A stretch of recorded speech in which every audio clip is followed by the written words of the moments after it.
Call an ambulance. Hurry up, my husband, who always rubbed me the wrong way, collapsed on the floor in a greasy sweat. The paramedics arrived immediately. They quickly checked my husband's condition and put him on the stretcher. Then they said to me, "Are you his wife, aren't you? Could you come with us to the hospital?" My husband was placed on the stretcher, and he looked at me with pleading eyes. I met his gaze squarely. "No, I will not," I said firmly, with no hesitation. "What?" My husband's voice came out as if he had lost his mind. "This man is a stranger, so I am not coming. Please take care of the rest." "Wait, Lydia, what?" "Wait."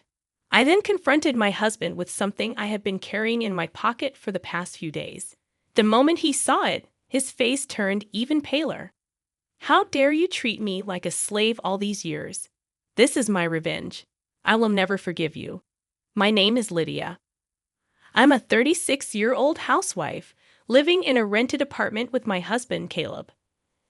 I was introduced to Caleb by a colleague at work when I was still employed full-time. Despite being more of an introvert, I occasionally attended parties invited by my colleague who had many friends. One day, I reluctantly agreed to join a barbecue with his friends. There, I met Caleb. Surprisingly, we connected instantly despite my initial reservations. Caleb, the outdoorsy type, turned out to be sociable and humorous. We exchanged contact information, went out for dinner and shopping, and eventually started dating. After several years of dating, Caleb proposed and we got married. Caleb had always been kind, taking me out of my indoor lifestyle. However, over the past few years, he started to do and say things that made me feel a little uncomfortable. I quit my job and became a housewife because Caleb himself wanted me to.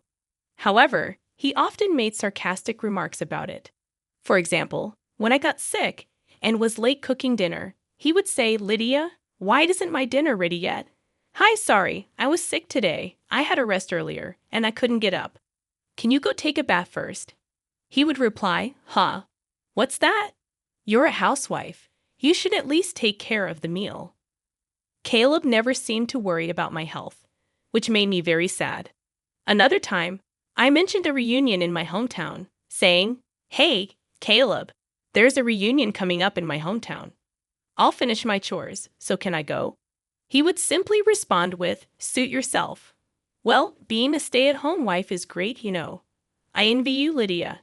You get to play around with the money your husband makes. Although Caleb was usually really nice to me, carrying my purse and bringing me flowers after work, there were times when he acted like a jerk. I even thought maybe he wanted me to work, so I suggested taking a part-time job. However, Caleb insisted that was not the case, and in the end, I remained a full-time housewife. One day, one of Caleb's relatives called me out of the blue. I picked up the phone feeling a little defensive. The relative on the other end of the line called my name in a panic, "Lydia. Caleb's mother has collapsed." I froze at the unexpected words. According to my relative, she had gone to visit my mother-in-law a few hours earlier and found her lying in the yard. An ambulance had rushed to the scene and taken my mother-in-law to a general hospital. In a panic, I ran out of the house and arrived at the hospital. I was told that her condition was still unpredictable. As we discussed this, Caleb came running in out of breath. We moved to the hospital room to check on my mother-in-law, who was sleeping in bed. Her body was covered with various tubes, and it was painful to watch. "Mom," my husband called out to her, but she did not respond. Caleb stayed in the hospital room for the rest of the day, and I decided to go home to gather everything needed for the hospital stay. After a while, my mother-in-law recovered enough to sit up by herself. However, it was difficult to do anything without someone's help. I was glad she could get up, wondering if she would be able to walk again with continued physical therapy.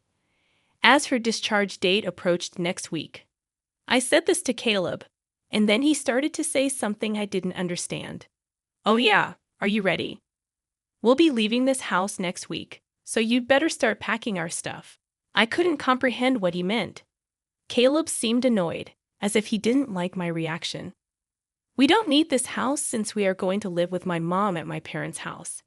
You are still as dense as ever, aren't you? Does that mean I'm going to live with my mother-in-law after she gets out of the hospital? I never heard anything about that. Did you decide to move in together without talking to me? Have you already canceled the lease on this house? When I said that, my husband became even more grumpy.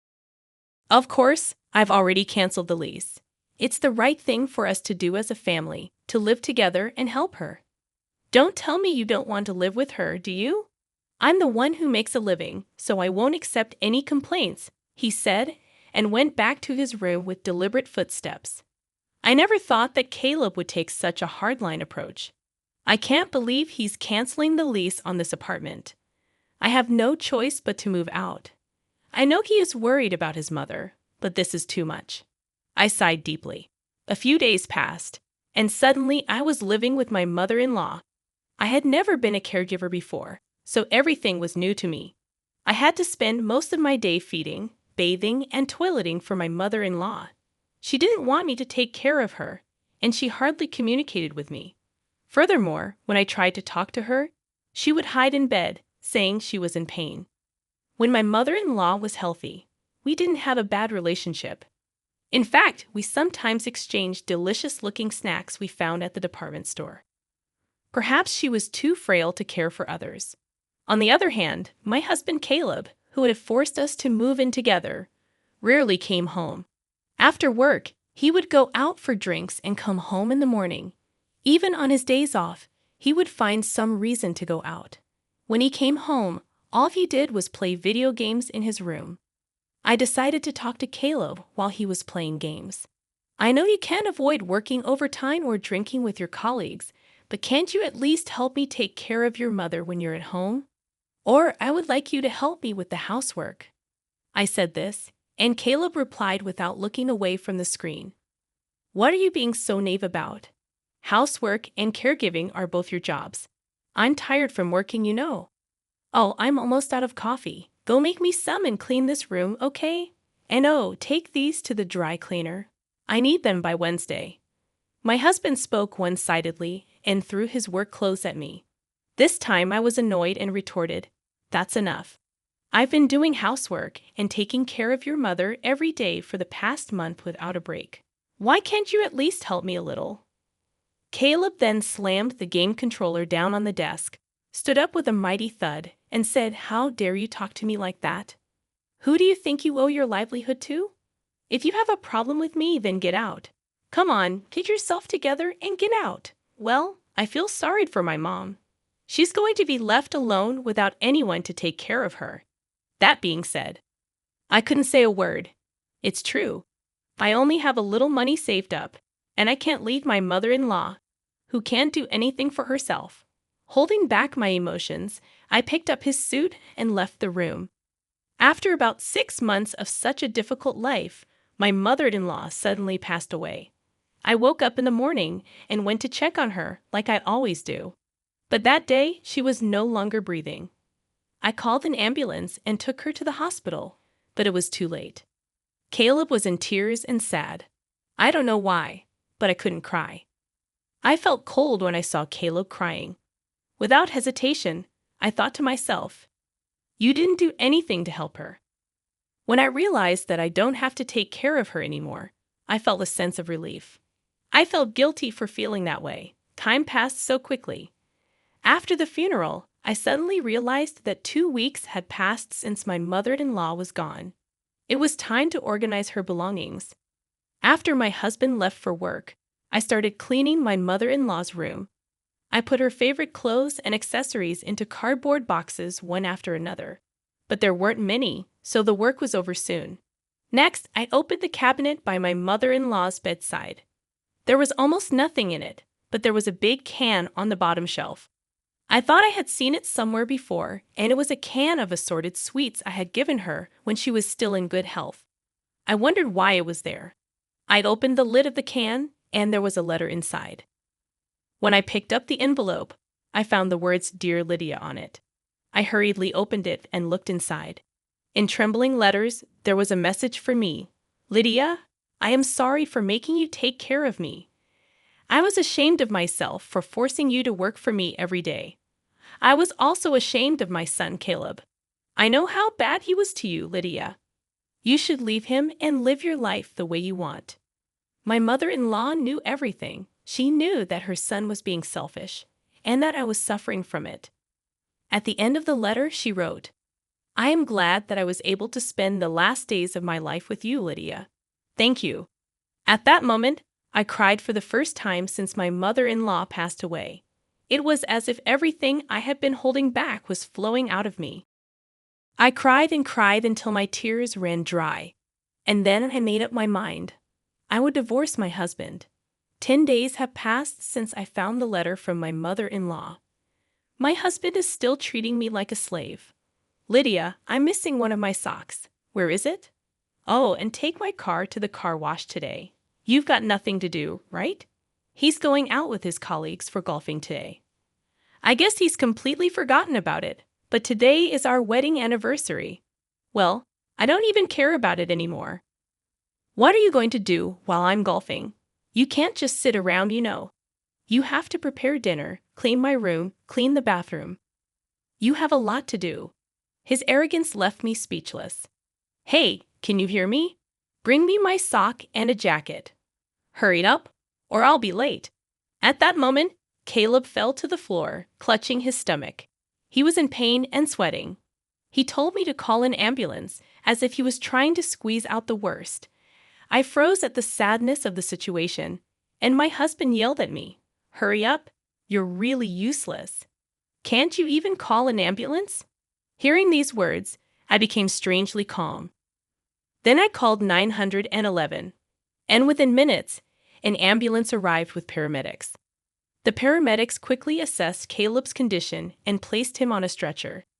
As they put him on the stretcher, they said to me, You're his wife, aren't you? Would you come with us to the hospital? Caleb looked at me with pleading eyes as he was placed on the stretcher. I looked him right in the eye and said, No, I will not. I said that firmly, with no hesitation. Caleb's voice came out as if he had lost his mind.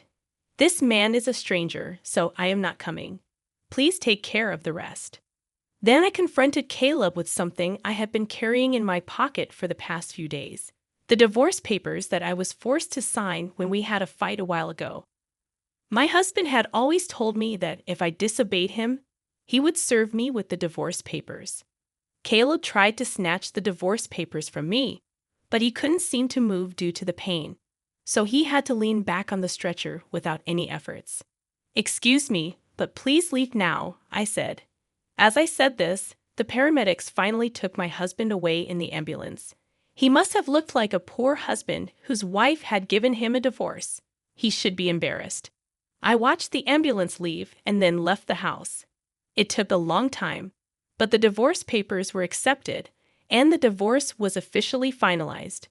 While Caleb was in the hospital for a week, I was busy packing my belongings and sending them to my parents' house. Then one day, I ran into Caleb when I was at the grocery store. Lydia, please don't do this to me. You love me, don't you? Please don't leave me. I admit I've made some mistakes. You listened to me no matter what I said, so I just got carried away, he pleaded. The overbearing attitude he had a few months ago was gone, and he looked completely pathetic. What are you talking about? The divorce is already finalized. It's too late for you to act so fragile. Go ahead, live your life as you please. He didn't really think that I was going to divorce him, and he looked quite shocked. His hands were shaking, and his face was turning pale. Well, that's that then. Bye. It had been 6 months since Caleb and I had divorced.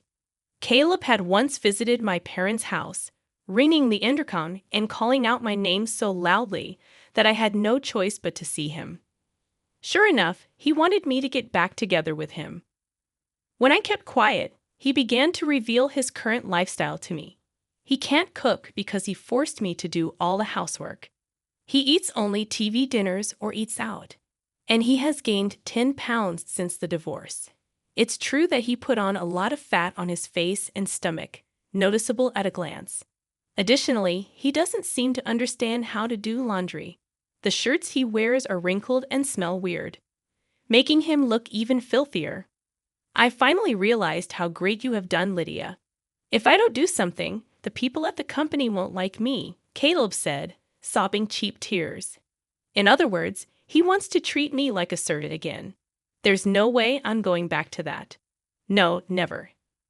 If you make any more noise, I'll call the police, I warned him, treating him like a stranger. Caleb started to be afraid of the word police and left the house crying. I'm sure he wouldn't get involved anymore. I hope so. My ex-husband seemed to be leading a very inconvenient life. On the other hand, I was leading a fairly comfortable life. For a while, I stayed at my parents' house, but now I have a small apartment and live alone. My standard of living is much lower than when I lived with my ex-husband, but I still like this life where I can have my own time. I thought it would be difficult to get another job at my age, but a friend of mine happened to have a connection with someone who retired, and I was able to get a job to take her place. I feel so happy to be able to spend time and money only on myself without anyone telling me what to do.